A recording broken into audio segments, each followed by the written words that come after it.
The first thing you learn about family dinners is that they are rarely about the food. They are about stories. The same ones get told over and over, polished each year until the rough parts disappear. In my family, my father was the keeper of those stories. He loved an audience. He loved a version of events that made sense to him. And for years, I let him tell them. That night the table looked the same as always. My mother had set out the good plates. My aunt was already halfway through a glass of wine. Luke leaned back in his chair like the evening belonged to him. I watched quietly, the way you do when you already know how something will end. My father stood up with his glass. He didn't do it dramatically. He just cleared his throat the way he always did when he wanted attention. To family, he said. Everyone lifted their glasses. Then he smiled toward Luke. And to our only successful child, he continued proudly, Luke, the new director. Luke raised his glass with a small grin, as if this had always been the plan. Around the table people murmured approval. My aunt clapped lightly. Someone said, "That's amazing." I took a sip of water. No one looked at me. That part wasn't new. For years my father had found ways to explain my life as something temporary. A phase.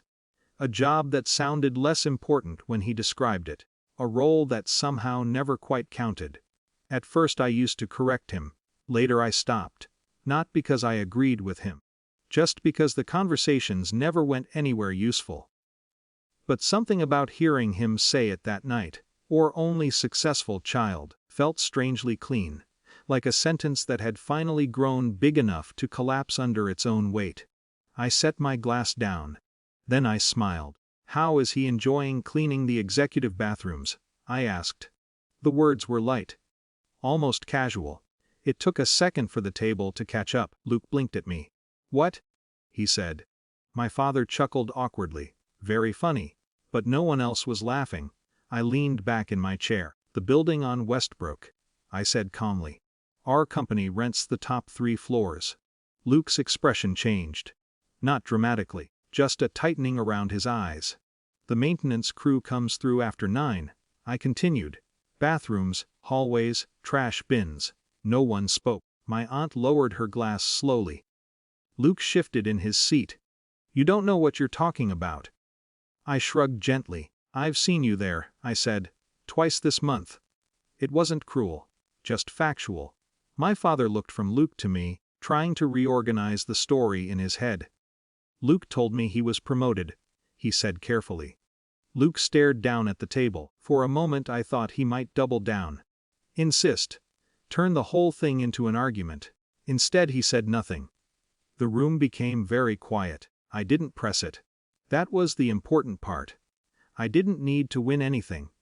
My phone buzzed beside my plate. Normally I would have ignored it.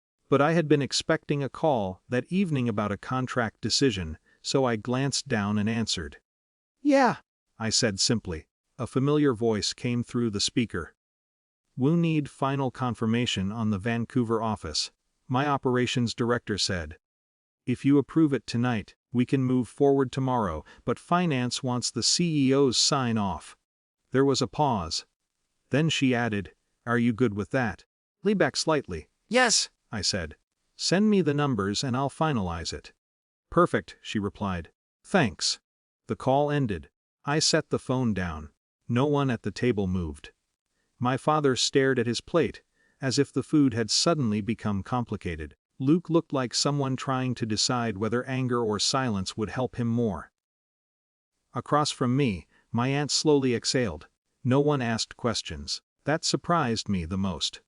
For years the room had been full of explanations, debates, corrections. But now that the truth had slipped in quietly, no one seemed eager to touch it. My father finally cleared his throat again. But this time he didn't raise his glass. So, he said, reaching for the serving dish. Who wants more potatoes? The conversation drifted into smaller things after that. Weather, work schedules, my cousin's new apartment. No one mentioned Luke's promotion again. No one asked about my job either. And strangely, that felt right. When dinner ended I helped stack the plates like I always did. My father stood beside the sink for a moment before speaking. "You could have told me?" he said quietly. I dried my hands on a towel. "I did," I said. He nodded once slowly. Maybe he remembered. Maybe he didn't. I put on my coat and stepped outside into the cool night air. Behind me the house was still full of light and voices. For the first time in a long time. None of those voices were telling my story for me.